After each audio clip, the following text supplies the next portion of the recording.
আজকে কাঁঠালের তরকারি বানাবো, দেখতে থাকো। সব কিছু রেডি করে রেখেছি। একটা ননস্টিকের প্যান বসিয়ে দিলাম, এখানে দুটো তেজপাতা দিয়ে রাখবো। কাঁঠালের সবজিটা বানাবার জন্য আমি পেঁয়াজটা একদমই ছোট করে একটু বেশি করে কেটে রেখেছি। আর এখানে একটা বড় সাইজের টমেটো, এটাকেও খুবই ছোট করে কেটে রেখেছি।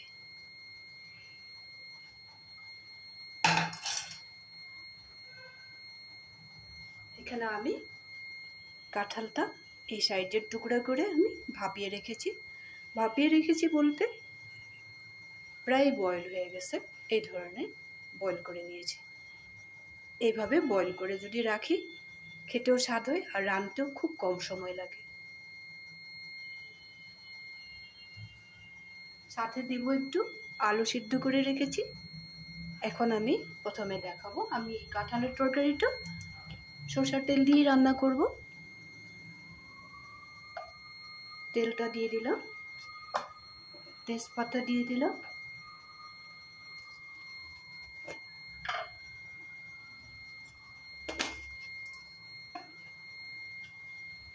এখানে দিয়ে দিব একটা শুকনো লঙ্কা,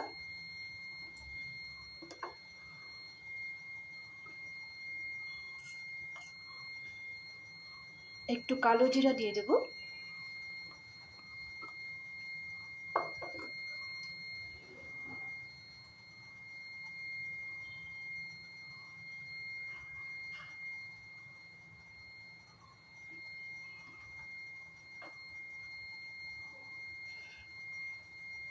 এতক্ষণ গ্যাসের ফ্লেমটা কমিয়ে রেখেছিলাম, এখন একটু বাড়িয়ে দেব। এখন এখানে দিয়ে দিব কেটে রাখা পেঁয়াজটা,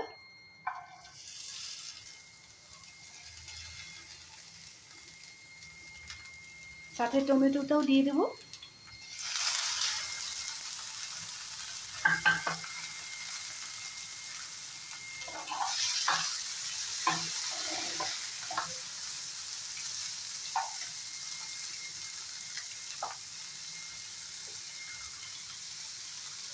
আমি কাঁঠালটা ভাপাবার সময় একটু হলদি আর লবণ দিয়েছিলাম, যার জন্য এখানে তো একটু লবণ হবেই, তাও আর একটু লবণ দিয়ে দিলাম, কারণ কাঁঠালটার জলটা তো ছেঁকে রেখেছিলাম, একটু কম হতে পারে, যার জন্য আর একটু হিসাব মতো লবণ দিয়ে দিলাম।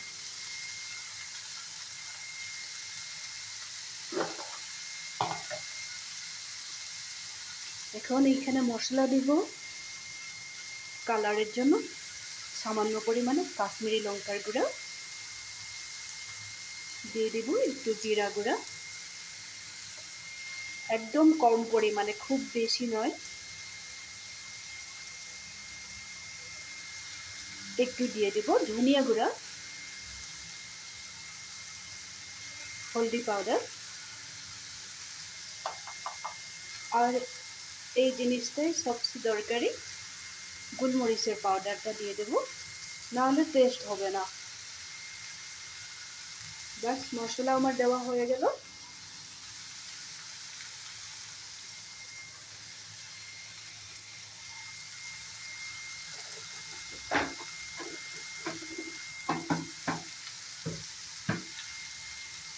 সবগুলো জিনিস আমি একসাথে ভালো করে ভেজে নেব।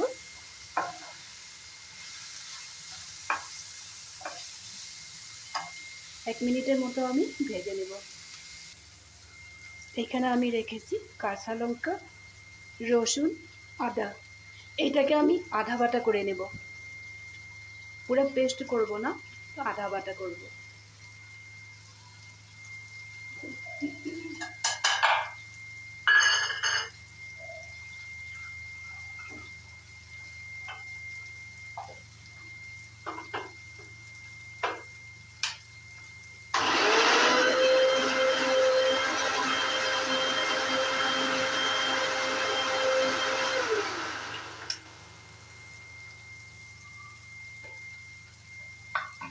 এই মশলাটাও এখানে দিয়ে দেব।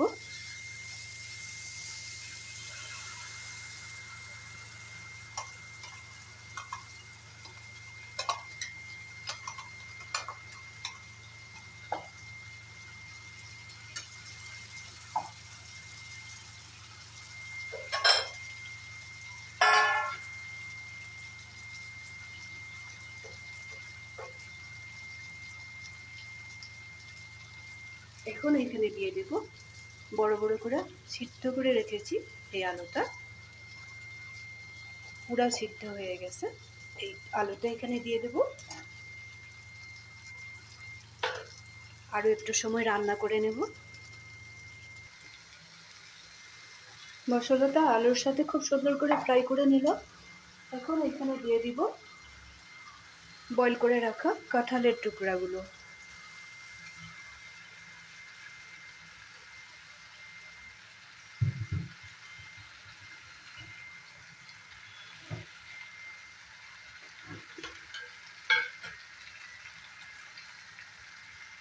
উপরে দিয়ে দিব টেস্টের জন্য একটু চিনি, খুব বেশি না, সামান্য পরিমাণে।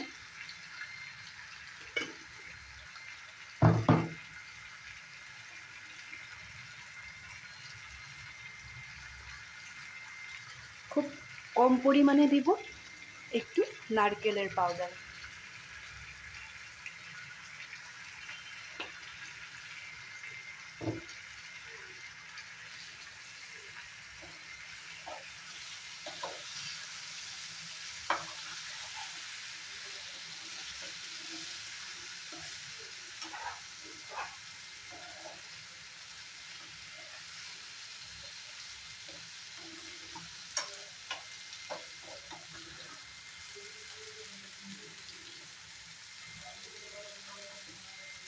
এখন এখানে দিয়ে দিব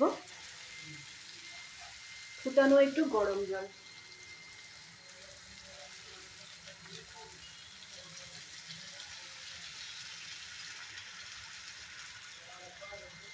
গরম জলে দিবে, কিন্তু ঠান্ডা জল একদমই ব্যবহার করবে না, টেস্টটা একদম নষ্ট হয়ে যাবে। যেগুলো জিনিস বয়েল হয়েছিল ওই জিনিসগুলো আবার শক্ত হয়ে যাবে, এই জন্য বললাম যে ঠান্ডা জলটা একদমই ব্যবহার করবে না। আর খুব বেশি সময় লাগবে না এটা রান্না করতে, আর 2-1 মিনিট আমি রান্না করে নেব।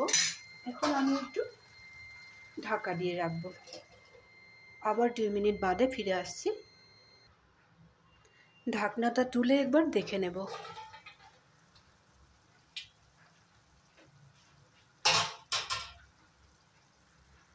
কাঁঠালের সবজিটা আমার প্রায় হয়ে গেছে। এখন এখানে দিয়ে দেব একটু এলাচের পাউডার,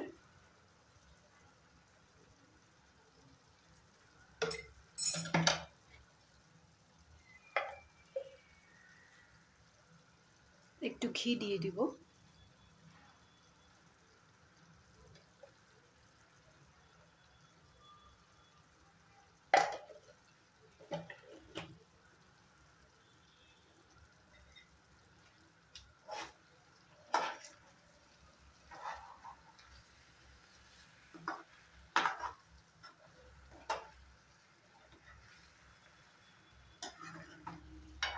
খুব সুন্দরভাবে সব কিছুই সিদ্ধ হয়ে গেছে।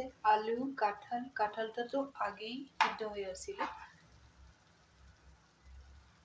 এখন এখানে দিয়ে দেব একটু বেশি করে ধনেপাতা।